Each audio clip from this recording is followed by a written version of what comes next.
மூழ்குதல் என்று சொல்லும் போது தண்ணிக்குள்ள மூழ்கப்பட வேண்டும். அதுதான் முதல்ல ஞானஸ்தானத்துக்கு அர்த்தம். அதனால இந்த குழந்தையில ஞானஸ்தானம் எடுத்தோம் அப்படின்னு சொல்ல ஞானஸ்தானம் எல்லாம் செல்லாது. ஒரே ஞானஸ்தானம் என்று சொல்வது மூழ்கி எடுக்கிற ஞானஸ்தானம் தான். அதை பிதா குமாரன் பரிசுத்த ஆவியின் நாமத்தினாலே நாம் எடுக்க வேண்டும்.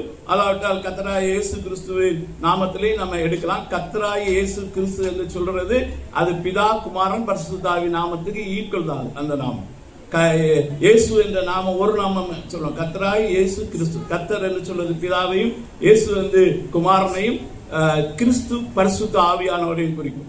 அதனால கர்த்தராகிய இயேசு கிறிஸ்துவின் நாமத்தில் எடுக்கலாம். பிதா குமாரன் பரிசுத்த ஆவியின் நாமத்தில் நம்ம ஞானஸ்தானம் எடுக்கலாம். இதுதான் ஆண்டவர் சீசர்களுக்கு சொன்னது. அப்போ நம்ம ஞானஸ்தானம் எடுக்கிறது இப்படி வச்சிருக்கோம். நம்ம பெண்டிகாஸ்ட் சபைகளில் சேரணும்னா மூழ்கணும் அப்படின்னு சொல்லி ஒரு சடங்காசாரம் அல்ல.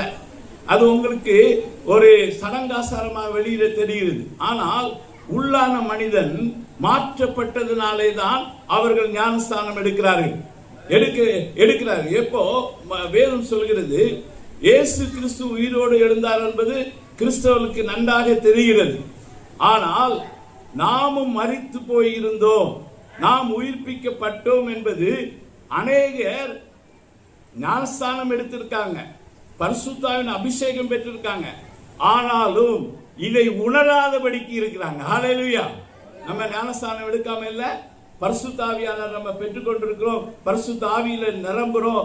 ஆனா எது தெரியவில்லை என்று சொன்னால் நான் கிறிஸ்துவோடு கூட மரித்தேன் என்பது அவர்களுக்கு தெரியாமல் இருக்கிறது. ஹல்லேலூயா. எபேசியர் 2:1 வாசித்த போது நாம் எல்லாரும் மரித்தோம். இன்னைக்கு இங்க இந்த ஞானஸ்தானம் ஏற்கனவே எடுத்தவர்கள் எல்லாருமே மரித்து உயிரோடு கூட எழுந்தவர்கள். ஹல்லேலூயா. அவங்க எல்லாரும் கை வைத்துங்க பார்க்கலாம். ஞானஸ்தானம் எடுத்தவங்க எல்லாரும் கை வைத்துங்க பார்த்துக்கலாம். எல்லாரும் எடுத்துட்டாங்க. இப்போ இங்க எவ்வளவு உயிரோடு கூட இருந்த ஆளுகள் இருக்காங்க? உயிரோடு எழும்புற எத்தனை பேர் இருக்காங்க? உயிரோடு எழும்புற ஆளு எத்தனை பேர் இருக்காங்க? 4 பேர் தான் இருக்காங்களா? உயிரோட எழும்புற ஆட்களால சபையில் நிறைஞ்சிருக்கு. ஹல்லேலூயா. கை வைத்துங்க பாப்போம். நீங்க எல்லாருமே உயிரோடு கூட எழுந்தவர்கள்.